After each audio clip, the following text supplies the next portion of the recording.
Coming up on CBS 7 News, lewd details about the recent arrest and firing of UTPB golf coach Mike Branshoff. Tonight, we reveal what his former players accuse him of doing. Could a decision reached by OPEC lead to brighter days in the oil industry? Tonight, we speak live with a local business insider about the future of the Permian Basin. And now that the Dallas Cowboys are thriving and heading to the playoffs, jersey sales are skyrocketing. But some deals may be too good to be true. We'll investigate tonight. This is CBS 7 News at 10. Live from the most watched station in West Texas, you're watching CBS 7 News, the breaking news and weather authority. CBS 7 News at 10 starts now. New information about a story you saw first here on CBS 7 News. Tonight, we're learning why UT Permian Basin fired former golf coach Mike Branshoff just 10 months after taking the job. Branshoff was arrested October 27th after disobeying the university's no trespassing, no contact order when he was caught parked at the Odessa Country Club parking lot talking with a player on the women's golf team. After filing an open records request several weeks ago, we finally got our hands on the documents that explain why that no contact order was issued and why Branshoff was fired. CBS 7's Deanne Lopez has been following this story closely. She joins us now in the studio with what she's uncovered. Deanne? Jane Tatum, the allegations are serious. From inappropriate text messages to drinking alcohol with his players, these are just two of a laundry list of complaints that cost Branshoff his job. It was supposed to be an exciting season for these players. After all, it's not every day you get to say you're a part of sports history. For the first time, UT Permian Basin welcomed golf to its athletics program in 2016. I told all of them they're going to be pioneers. They're the first ever here. No other class in my history will be able to say that. But their inaugural season hasn't gone according to plan. Just 10 months on the job, head coach Mike Branshoff was fired on the morning of September 29th. It took several weeks and phone calls, but we finally got our hands on these records that tell the story of how Branshoff's career came crashing down. It all started with a complaint from two unidentified players on the men's team. They accused Branshoff of sending inappropriate text messages to one of his female players, inviting her to his house. It wasn't long after that, other players, this time from the women's team, began to complain as well. The university's investigation shows that two unidentified females felt uncomfortable with how Branshoff was texting them. One alleges he would constantly ask about guys to the point of making her feel uncomfortable, and recalls a time he texted her happy birthday with all kinds of emojis, including a winking face. The other feared he was stalking her. The investigation also outlines drinking alcohol with his students, being rude in public, and even making a bet with a player for a 12-pack of beer if the player scored under 74 in a golf tournament. Branshoff declined an on-camera interview with us today, but told us via Facebook to be patient and that he would provide us with his side of the story. He went on to say, quote, "I know there are a lot of rumors and lies out there, so I hope you don't print them," end quote. But in the records that UTPB provided, they say Branshoff goes from being apologetic to threatening to publicly reveal sensitive information about the university if they fire him. We tried to reach out to sit down with the university president for a comment, but as of news time, he has not responded to our request. As for Branshoff's side of the story, he says he will be ready to talk with us after the holidays. In the studio, Deanne Lopez, CBS 7 News. Dan, thank you. There are still some unanswered questions that we have for UTPB. We're waiting for those answers, such as when the complaint was filed and the exact number of players who filed complaints. We will continue to follow this story closely. Time now for a CBS 7 Weather Authority update. Well, a very chilly evening across the area is going to translate into a freezing overnight. Let's go ahead and take a look at those current temperatures and show you they're already dropping down into the upper 40s.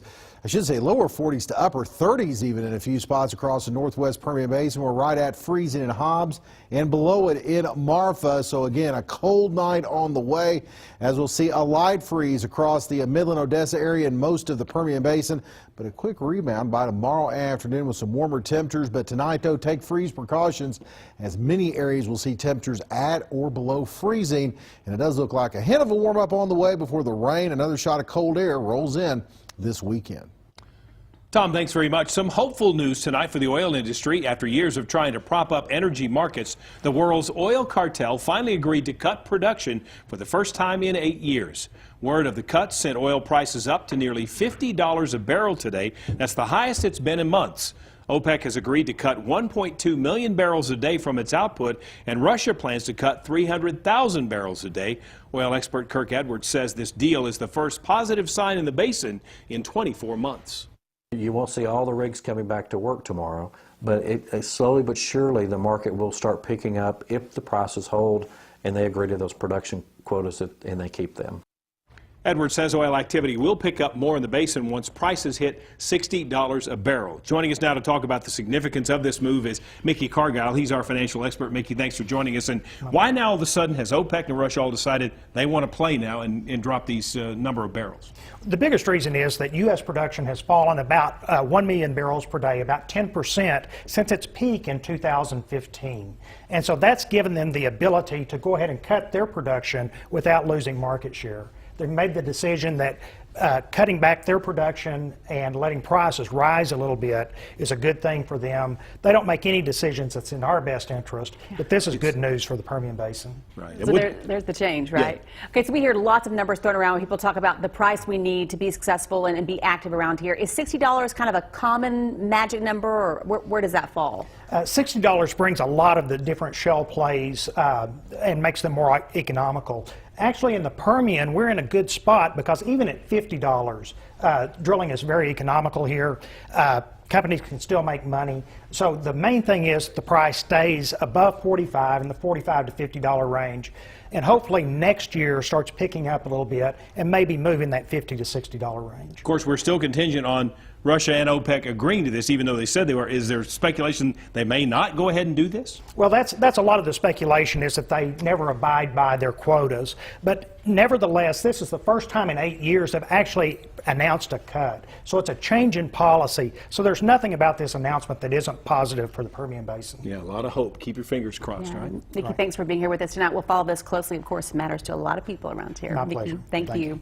Well, an Odessa man who was pulled over by police on Monday night was facing potential misdemeanor charges, but it's what he did next that left him accused of a felony. After being stopped in the area of 5th and Zenita, officers say they could smell marijuana coming from Jairus Arredondo's vehicle. They told him to open his mouth, and officers saw a green leafy substance on his teeth, tongue, and lips. Arredondo also had a bag of marijuana, a scale, and rolling papers. He was arrested for misdemeanor drug possession and tampering with evidence.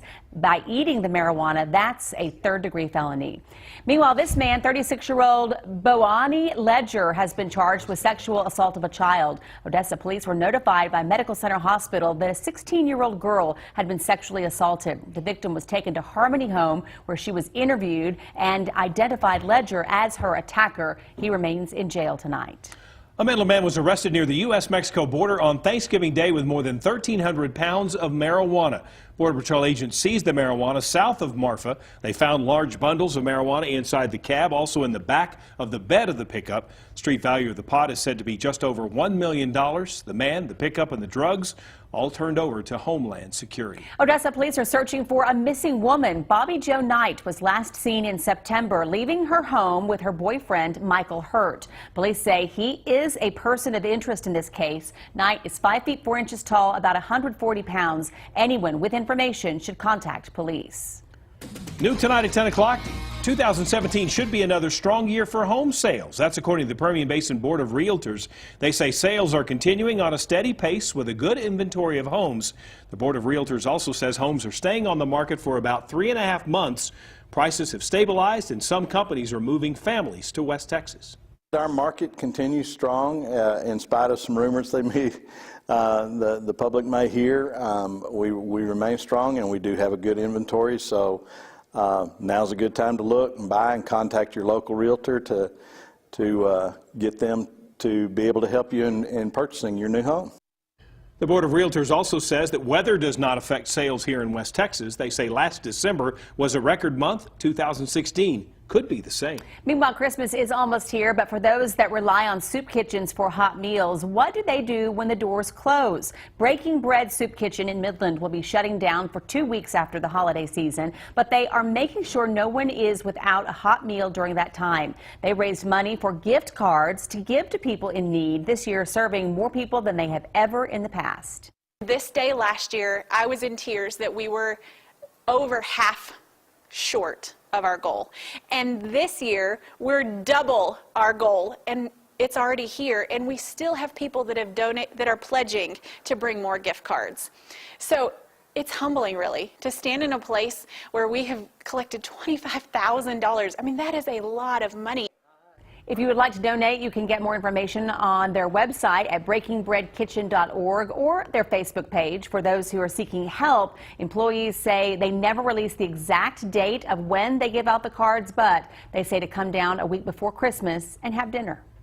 There is still much more to come on CBS 7 News, including a new groundbreaking curriculum at Midland College that has engineer students thriving. But first, Weather Authority Tom Teeferteller is standing by with a first look at this fall-like weather. Hey, Tom. Yes, almost feels like winter out there this evening as temperatures are plummeting. As we take a look at today's weather almanac, temperatures were below normal.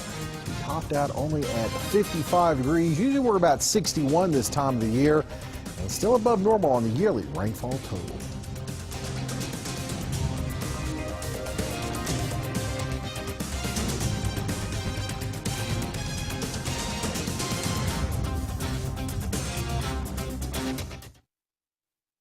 Well, welcome back. Here's what we're looking at on our weather headlines. We're going to see some changes in our forecast. I think we'll have one more quiet day coming up tomorrow before we start to see increasing clouds, a few showers in our forecast coming up by Friday afternoon, and then that's going to lead the way to this whole storm system moving out and across the area. Cold, breezy, rainy conditions are on the way, I think, for most of the weekend, but especially there on Saturday, so some big changes are on the way.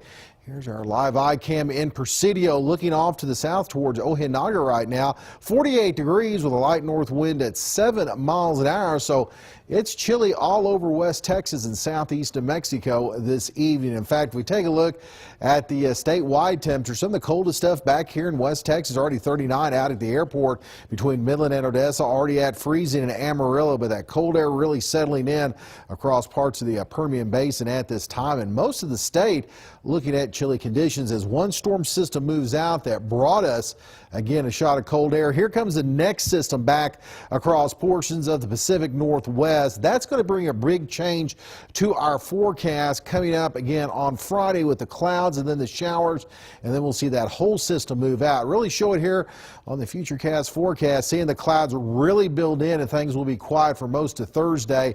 But again, we are going to be looking at plenty of clouds. This is Gulf moisture. It's going to be rolling back in by the early morning hours. There may be a sprinkle or two in that, but the shower activity really starts to pick up by the afternoon hours, especially across the central eastern Permian Basin. We're still going to have some area playoff games coming up on Friday, so it does look like we'll be dealing with a few showers in the forecast, and things will be a little bit on the chilly side. But then that whole storm system really starts to move out, and that's when we start to see some heavier rain start to show up, especially here across parts of the Trans-Pecos into the mountain areas. Now back across the Guadalupe Mountains, we could be looking at maybe some snowflakes in some of those higher elevations, but right now it looks like the accumulations will be back across the Sacramento Mountains, and that rain's going to continue off and on for most of Saturday and into Sunday. Now tonight, we're going to be dealing with those freezing temperatures once again, so take those freeze precautions.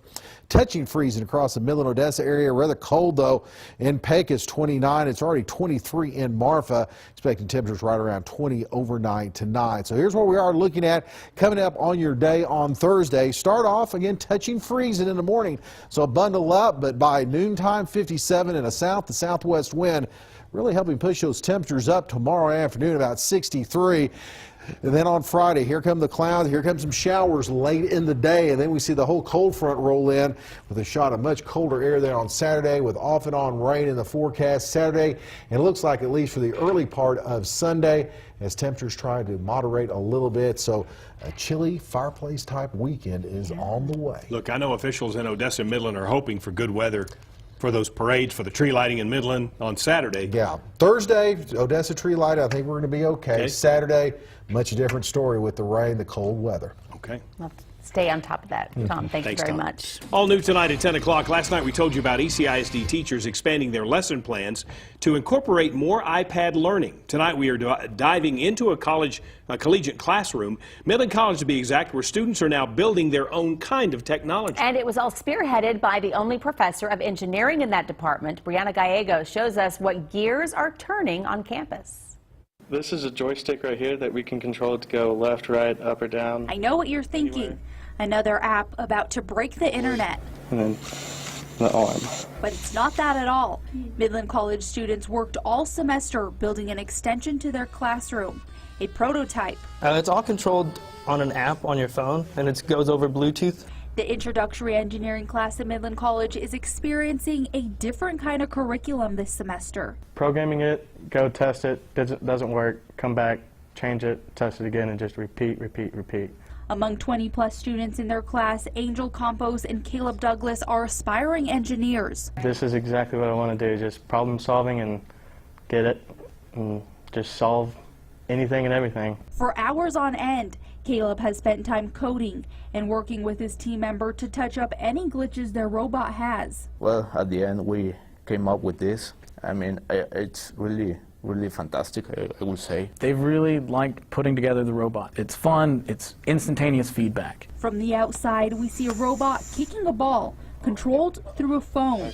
But the one and only engineering professor at Midland College says there are so many different types of engineering and mathematics that go into these builds. This is just kind of one aspect that can help to incorporate a lot of those ideas. And this introductory class is just about teaching kind of thought processes, how to approach things. Dr. Flowers has been teaching at Midland College for almost 4 months, but these freshmen and sophomores are hoping the department will grow. And Midland College is a great campus. Of course, Mr. Flowers is a wonderful teacher. I think it's great that they've started an engineering program here, and then Dr. Flowers is also going. He's really pushing hard to make it more than what it is right now.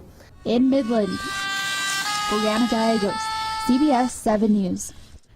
Brianna, thanks. As students wrapped up tonight, they will showcase their semester-long project tomorrow in a competition. The robots are designed to travel across an unknown terrain and kick a golf ball into a small goal. The showcase will be held at 1 o'clock at Midland College.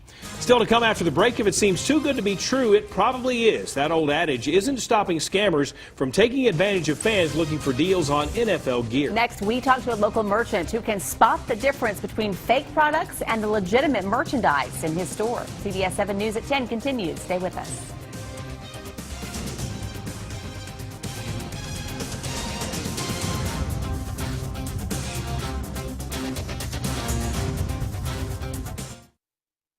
Bring in the holiday season with the lighting of the City of Odessa's Christmas tree. CBS 7 is proud to present this special live broadcast tomorrow beginning at 6:30. So it's a half hour of music and ECISD combined middle school choir. You'll have a bird's eye view of Star Bright Village presented by First Basin Credit Union. And it'll be your first look at the city's Christmas tree as it lights up the West Texas sky over McKinney Park. Remember, it's tomorrow night, presented by CBS 7. All new tonight at 10 o'clock. You may have seen them online, whether it's in an email or on Facebook. NFL or Major League Baseball jerseys for cheap. One local dealer says buyer beware. Mike Patton with the NFL Man says a legitimate jersey should cost you $150 to $200. Sites that show them on sale for $19.99, $29 are not the real thing, and they are counterfeit. Patton says that Homeland Security is cracking down, but a little knowledge will save you some money. I mean, there's going to be thousands of people that are going to fall for this, and they're going to think that they're going to get a jersey before Christmas because somebody online told them that. And then they're going to discover that you can't get a Dallas Cowboy jersey for $29. And then they'll learn their lesson, you know, sometimes the hard way.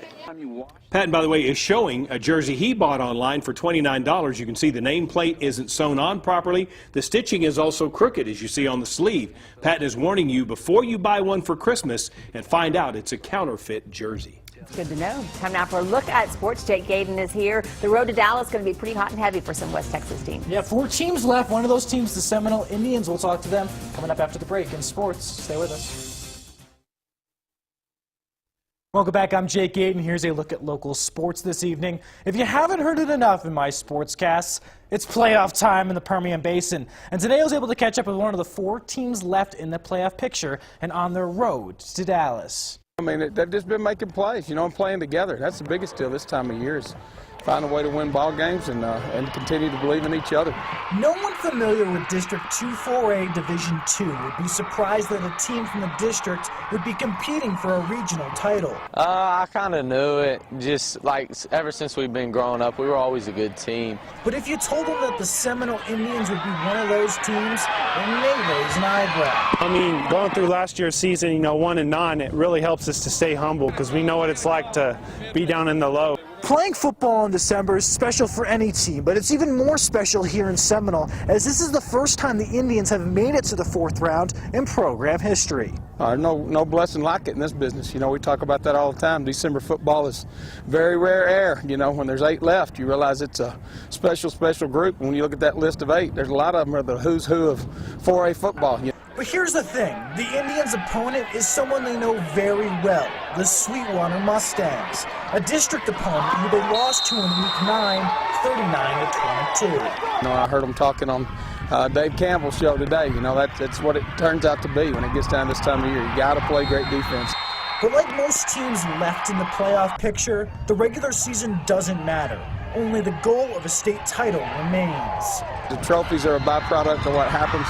The bottom line is you got to continue to love what we're doing. And I think if they continue to do that, we're always going to have a chance, and that's all you can ask for this time of year. Midland College Chaparrals hosted the South Plains Texans in conference matchup at the Algie Langford Chaparral Center tonight. Midland College on the attack here. Jackie Simmons works it down low to Devin Campbell with a nice post move off the glass, and it's good. Chaps on the attack again, though. Same duo, Simmons to Campbell for another 2 points, easy peasy. Chap defense, though, getting into it now. Simmons blocks Jordan Brangers, and a quick pass up the court. Grant Weatherford, white boy, get up there with the slam. Let's look at the final on this one. But South Plains would end up taking this one in a final 81-65. The Lady Chaps hosting the Lady Texans tonight as well. Pick it up in the end of the 4th. Midland's Fairville, nice pass to Kaylee Bernard. Spots up for 3, good. That pulls the Chaps within 4, but here comes South Plains. Davisa Batty with a nice pick and pop. Good, extends the lead for South Plains. Midland just trying to get something going. The foul doesn't get it. Let's look at the final score in this one. The Lady Chaps fall to South Plains Texans in their first conference matchup. Final 69-61. The Lady Chaps will travel to Clarendon College on December 3rd. Game starts at 2. Also, let's look at some scores from around college basketball tonight. Texas Tech beating the Cardinal tonight 69-48. And, of course, let's look at the Pro Ball. San Antonio winning tonight over the Dallas Mavs. Final on that one was 94-87. When we come back, Tom will have our last look at weather. Stay with us. Tom has a last look at the forecast. It's going to be cold tomorrow, or not so much. No, in the morning it'll start off a little early, on the chilly okay. side, but by tomorrow afternoon I think you'll like it with 62, 63 degrees. But then we'll start to see the changes in our forecast as more clouds gather. Here come the showers Friday into Saturday, and another shot of cold air. So Tatum, I don't think you're going to like Saturday at all. Yeah, and add in the wet. I've already had someone ask me, snow flurries or just rain? Just rain here. The only place that might see a snow flurry or two is up in the Guadalupe Mountains of about 5,000-6,000 feet. Okay. And even then it's going to be mixed in with the rain. No accumulation. I'm not ready for snow. Maybe if you're going into Mexico, you might see some snow, but not here. Basketball, UTPB going to start conference play tomorrow? Yeah, big stuff. Eastern New Mexico at home tomorrow. Definitely head out to UTPB to catch those games. They're playing good basketball. Oh, they are. Yeah. Stephen Colbert is coming up next. We'll see you tomorrow.